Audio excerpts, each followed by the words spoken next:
Good morning, everybody. This is Dean Huff, and I'm going to be doing a presentation and a training for the institution portal of the new Maine Educator Information System. The main thing this portal is going to let you do is actually recommend your students electronically, and then they're going to be able to actually get online and then apply for that as soon as you recommend them.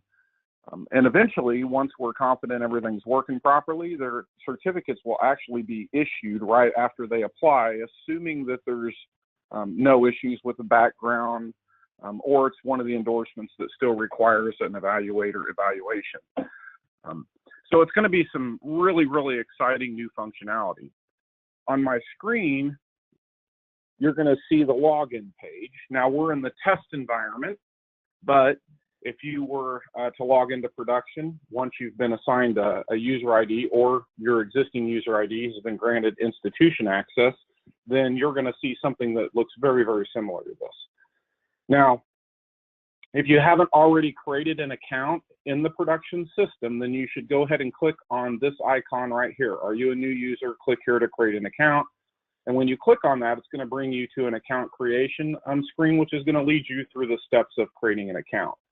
Once that account is created, you're going to want to give that to the Department of Education, and then they'll go ahead and add the institution role to your account so that you can log in as an institution.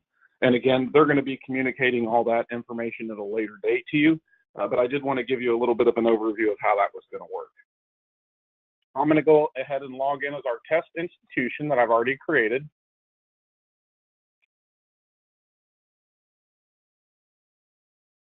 And then you would see something very similar to this. If you also were certified in the state of Maine, then you would see an educator role here as well. But again, this is a test user that's set up just to be an institution officer. And I'm going to go ahead and click that. So we've entered the Educator Information System as an institution officer. So a couple things to point out. This is your landing page, and you can see there's a link here to view a training video, which is actually going to be the video that we're doing right now. Also, you're going to see Manage Your Institution Recommendations, which is the same as the menu up here for My Recommendations. You'll also see text explaining new functionality and communicating anything that the department needs to communicate to you, so always pay attention to the text at the top here. A couple things to notice: your main menu up here, the home page is the screen we're on, as you can see. You can do an educator search, where you can look for educators. Whatever your current educator is, you can see the educator profile and go down to the work history, tags, and then you can see any recommendations that have been put in for this person. Also, if you go to My Recommendations, it's going to take you to the same screen as the home page, Manage Your Institution Recommendations tile. So you can see this menu and this menu both go to the same location. And you can also see that there's a recommendation that I put in earlier this morning, and you can see that the status is app. That would mean that the applicant has logged in after you put in the recommendation and applied for that recommendation. A couple other things in the upper right here, you can see that you are assigned to the University of Maine Orono, and you're logged in as an institution certification officer. That may be important if you call for support. They may ask you to read some of this information back to them. So again, I just wanted to point out where that was. So this is the institution you're assigned to. This would be your name, which again, right now is just test institution for the test environment. And then this is your current role in the system. All right, so let's go back to the home page. Again, we can see that it's a nice overview of the various functionality. And I'm going to go ahead and get started by going to My Recommendations. And I can use the menu up the top or the tile on my home page. So this screen lets you search all of the recommendations that you've electronically entered into the system. So 5 years from now, you can go pull back every recommendation that you've ever done. In the search results list, again, you can fill in all of this different information and then hit search, and it'll filter it automatically for you. We can hit view, and then that will take you directly to that person, and then you can view their current certification status, as well as their work history, tags, and again, any recommendations that you've entered so that you can kind of see them in a list format there. Now, tags, let's go back to that, and then eventually we're going to go to the recommendations for another person, but let's go to tags. This is kind of a cool thing because what it lets you do is go ahead and assign your institution student ID to this person that you're on. So I'm on person 200, which again is the person that I recommended earlier today. So the system would basically always default to the last person that you were looking at. It does that as a convenience to you. And in the upper right, you can see that the last 10 people that you've looked at will be displayed in this drop down. So you can easily switch between people if you get a phone call while you're in the middle of some work. Now, getting back to the educator tag maintenance, this is really neat because what you can do is for your students, you can actually assign your internal institution student ID and then pull it back. This is really handy for doing searches because if you don't keep the SSN handy, but you know the student ID from your institution, you can actually look that up on the search screen. So you can put in that tag right here and then use that to search for a student. So that's really, really handy because then you don't have to have the social security number. So let's go back to my recommendations and we're going to go ahead and get started and we're going to add a new recommendation. So you can see the first thing it's going to want is the SSN and last name. So I'm going to go ahead and put in the SSN of our test person that we're dealing with, and this is going to be test person, if I can spell it properly here, 201. And we'll hit next. Now you can see it went ahead and found them. This number right here is their educator ID, and then you're seeing the last four of the SSN there. Nowhere in the system will it show you a complete SSN, but there's a few places where it does show you the last four to help you with making sure that you have the correct person. Again, this educator ID is what the Department of Education uses for their internal tracking number. It could be a very handy number for you to keep track of, and in many cases, if you do call for support on a particular educator you might be having some trouble with, they will ask for this number. So I'm going to go ahead and let's say that this person completed one of your bachelor degree programs, and we're going to go ahead and say they did that in elementary education. And in this particular case, we're going to pre-enter this. So we're saying we're entering this recommendation ahead of time. So for instance, the system is set up so you can actually go enter all the recommendations before they graduate so that they're ready to go. So I'm going to put the expected degree date in this particular case because I'm entering this early for a date in the future. So you can see I expect them to graduate on 5/15/2019. What it's going to do is add this degree to the system in a pending status. So I'm going to hit next. And now what it did is you can see that because you entered that they completed a bachelor's degree approved program with you, it is showing all of the endorsements that can be granted by your institution where the type of approved program was a bachelor's degree program. So in this particular case, I'm going to go ahead and pick general elementary.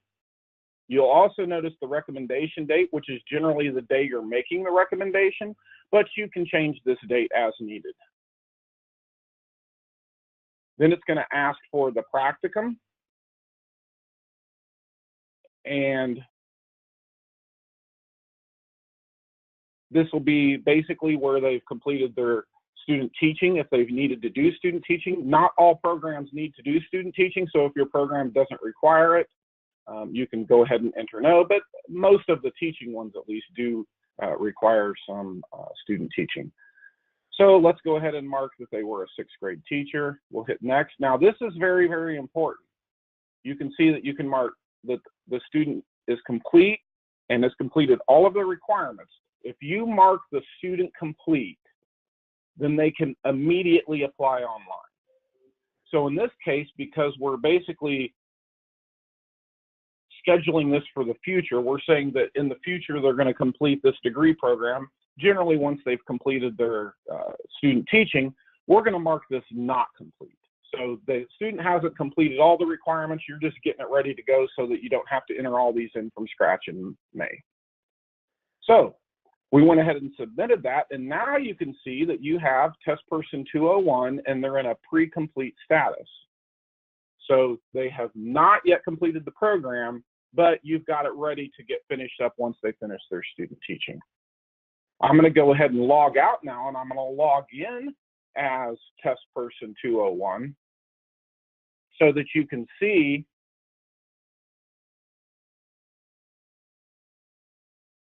I just had a couple notes here. I'm going to go ahead and make the screen just a little bigger for you. It looks like some people are having a hard time seeing it. There we go. All right, so I'm going to go ahead now and log out. And then I'm going to log back in as test person 201. And you can see they have an educator role. And if we go to college recommendations, you can see that they have no pending recommendation. So there's no recommendation waiting for them to apply. And again, that's because they're marked not complete. Also, there's some indication here that if they're not seeing a recommendation waiting for them to apply to go contact their institution, it basically means they're either not marked complete yet or it hasn't been entered. So I'm going to sign back out and then get back in as our test institution user.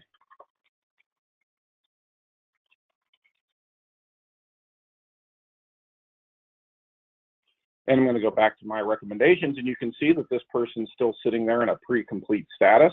Now, what we can do is, now let's pretend that it's in May, the person has completed their student teaching, they've got all the requirements met, they've paid their final tuition bill, they're all ready to go. So what we do is we can come in here and basically just mark them complete. This goes ahead and informs you that any pending degrees will be changed to awarded status, and it'll also change the status of the recommendation to completed program. Once you do this, the applicant can immediately apply. So we'll hit OK, and now you can see the status is complete. And if we were to log back in as test person 201, that actually would show that it is a completed program and that they can apply immediately. I'm going to go ahead and add one more recommendation, and this time we'll just go straight to completed status.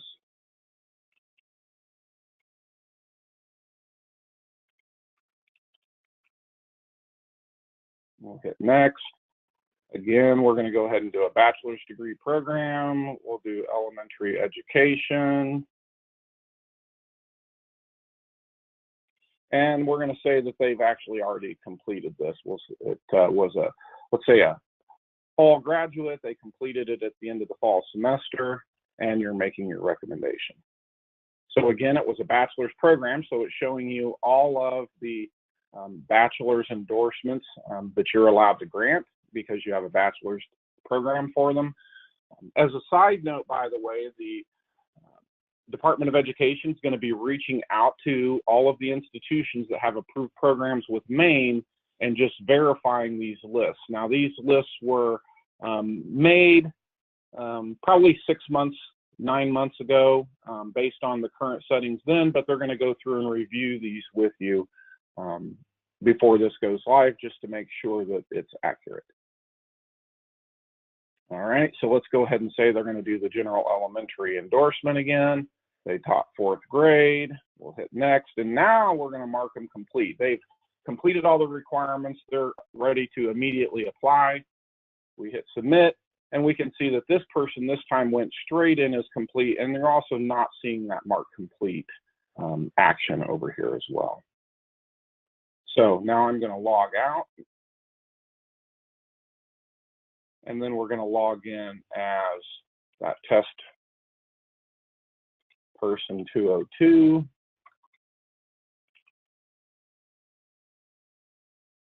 And we'll go in as an educator. And now, because they were marked complete, you can see that they have a tile immediately available to them. So before, you'll notice there was no tile that said apply with your college recommendation here. There was nothing like that. That's because it hadn't been marked complete yet. But now that it's been marked complete, that applicant can immediately apply. And you can see now when they come up to this screen, which again is the same screen as this menu option. So there's multiple ways to get to it. But you can see now that that is available and they can immediately apply for credential. So we can go through and hit next. Well, next, I think it's going to ask us for a email address. We'll next through that. They answer their background questions. And again, we're walking through this just so you can have a general idea of what an applicant will experience.